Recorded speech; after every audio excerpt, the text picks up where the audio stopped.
Hello student, welcome to my channel study with Srishti. पिछले lecture में हम लोगों ने रेविस टेस्ट के बारे में पढ़ा था। आज हम उसका एग्जाम्पल करेंगे। ठीक, तो चलिए देखते हैं कि एग्जाम्पल क्या दिया है कि discuss the nature of the series summation n equal to 1 to infinite root n to the power 4 plus 1 minus root n to the power 4 minus 1। हमें इस सीरीज का क्या करना है, नेचर बताना है कि कन्वर्जेंट है कि डाइवर्जेंट है। ठीक, तो चलिए इसका सोल्यूशन लिखते हैं कि हम देखेंगे पहले यू एन क्या दिया है हमारा। यू एन इक्वल टू दिया है summation N equal to 1 to infinite root N to the power 4 minus 1 plus 1 root N to the power 4 plus 1 minus root N to the power 4 minus 1। ये हमारा you N given है। ठीक, अब देखिए हम इसको कैसे सॉल्व करेंगे। ये हमारा समेशन यू एन है। ठीक, और अगर हम फिर यू एन इक्वल टू लिखेंगे जब, तो यू एन इक्वल टू क्या लिखेंगे, ऐसे हम यू एन इक्वल टू हो गया root N to the power 4 plus 1 minus root N to the power 4 minus 1।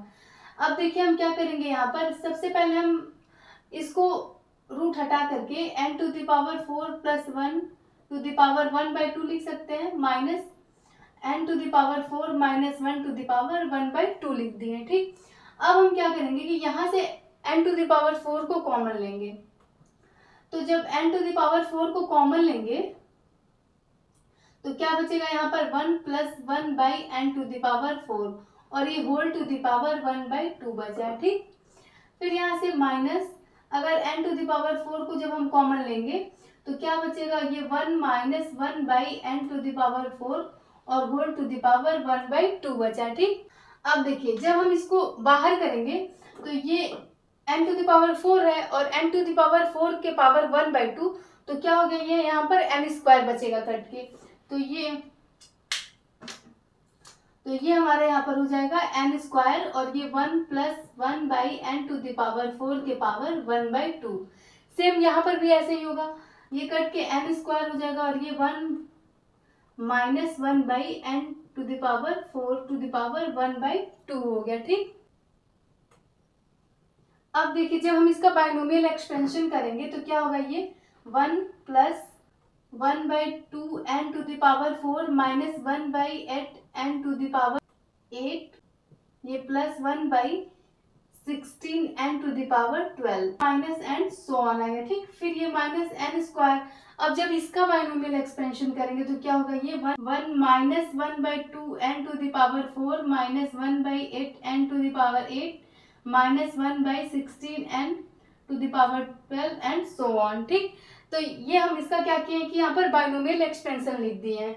अब चलिए इसको क्या करेंगे, अब देखिए इन दोनों में से हम n को कॉमन ले सकते हैं यहाँ पर ना, तो क्या लिखेंगे, ये n स्क्वायर हो गया और फिर ये 1 plus 1/2 N to the power 4 minus 1/8 N to the power 8 plus 1/16 N to the power 12, फिर माइनस एंड सो ऑन आ गया। ठीक, फिर ये क्या हो गया, -1 और ये माइनस माइनस प्लस हो जाएगा 1/2 N to the power 4 plus 1/8 N to the power 8 plus 1/16 N to the power 12 plus and so on. ठीक, अब देखिए यहाँ से हमारा 1, एक यहाँ पर प्लस है और एक माइनस है तो कैंसिल हो जाएगा, ये 1 से 1।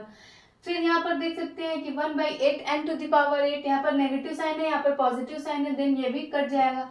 अब बचेगा बस ये वाला, ये टर्म बचेगा और ये टर्म बचेगा। ठीक, तो यहाँ पर जगह नहीं है, अब हम इसको मिटा करके लिखते हैं। 2 एन टू द पावर 4 बचा था और ये minus 2 time 1/16 N to the power 12 बचा था। ठीक, तो हम इसको ऐड करके यहाँ पर लिख लिया। अब देखिए हम क्या करेंगे, 2 से 2 को कैंसिल कर देंगे। ठीक, फिर ये 2 से 16 को करेंगे तो ये 8 होगा। अब देखिए यहाँ पर n square 1/n to the power 4 minus 1/8 N to the power 12 minus so on, ये आ रहा है हमारे यहाँ पर। ठीक, अब हम क्या करेंगे, यहाँ से अगर हम n टू द पावर 4 को कॉमन ले लेते हैं तो ये n square by N to the power 4 आ गया और ये 1/1 तो 1 ही होगा, ये 1 माइनस 1/8 n और यहाँ पर n टू द पावर 8 बचेगा। ठीक, फिर माइनस सो ऑन। अब जब हम यहाँ से इसको कैंसिल करेंगे तो नीचे बचेगा 1/n square, into 1 minus 1/8 n to the power 8 minus and so on. ठीक, सॉरी यहाँ पर प्लस बचा था, हम पीछे मिटा दिए हैं तो वहां पर दिखा नहीं है, ये प्लस बचा था। ठीक, तो ये यहाँ पर 1 plus 1/8 n to the power 8 आ गया। अब हम देख सकते हैं कि Vn इक्वल टू हमारा 1/n² यहाँ पर मिल गया, तो हम क्या लिखेंगे कि Vn इक्वल टू 1/n²। ठीक, Vn इक्वल टू 1/n²। अब जब हमें यहाँ पर Vn भी मिल गया तो Un और Vn हमें दोनों मिल गया, तो अब हम यहाँ पर कंपैरिजन टेस्ट को लगा सकते हैं। तो हम क्या करेंगे कि सेकंड कंपैरिजन टेस्ट को लगाएंगे, बाय सेकंड कंपैरिजन टेस्ट। तो क्या होता है, limit n tends to infinite Un/Vn होता है। ठीक, तो limit n tends to infinite, Un equal to हमारा क्या है 1/n², 1 plus 1/8 n to the power 8, और Vn क्या है 1/n²। तो जब हम Un/Vn करेंगे, Un को जब हम Vn से डिवाइड करेंगे तो ये 1/n² कैंसिल हो जाएगा, तो सिर्फ ये टर्म बचेगा। तो हम डायरेक्ट इस टर्म को लिख दे रहे हैं क्योंकि यहाँ पर जगह की थोड़ी कमी है। तो ये हो जाएगा 1 plus 1/8 n to the power 8 minus and so on, ये हमारा आ गया। ठीक, अब जब हम यहाँ पर लिमिट अप्लाई करेंगे n टेंस टू इनफाइनाइट जब रखेंगे, तो यहाँ पर अगर 8n टेंस टू इनफाइनाइट है तो 8 इंटू इनफाइनाइट इनफाइनाइट हो गया, और जब 1/इनफाइनाइट लिखेंगे तो 1/इनफाइनाइट इक्वल टू 0 होता है। देन ये टर्म हमारा 0 हो जाएगा, बचेगा क्या, सिर्फ 1 बचेगा यहाँ पर, सिर्फ यहाँ पर 1 बच रहा है। तो हम क्या बोल सकते हैं कि limit n tends to infinite Un/Vn equal to 1 आ गया, और 1 क्या है हमारा, कोई फाइनाइट वैल्यू है। अब ठीक, अब देखिए जब यहाँ पर कोई फाइनाइट वैल्यू आती है तो हम क्या बोलते हैं कि या तो जो Un और Vn ये दोनों सीरीज हमारा या तो कन्वर्जेंट होगा या तो डाइवर्जेंट होगा। ठीक, तो हम ये देख सकते हैं कि by P test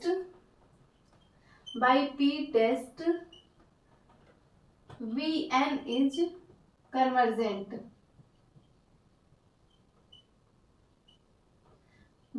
because P equal to 2 and 2 is greater than 1।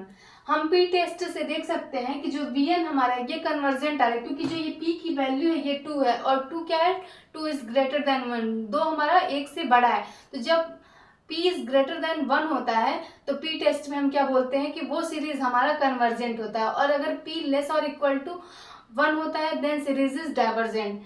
अब हम देख सकते हैं कि P टेस्ट से जो Vn है वो हमारा जब कन्वर्जेंट आ रहा है then Un is also convergent, hence Un is also convergent.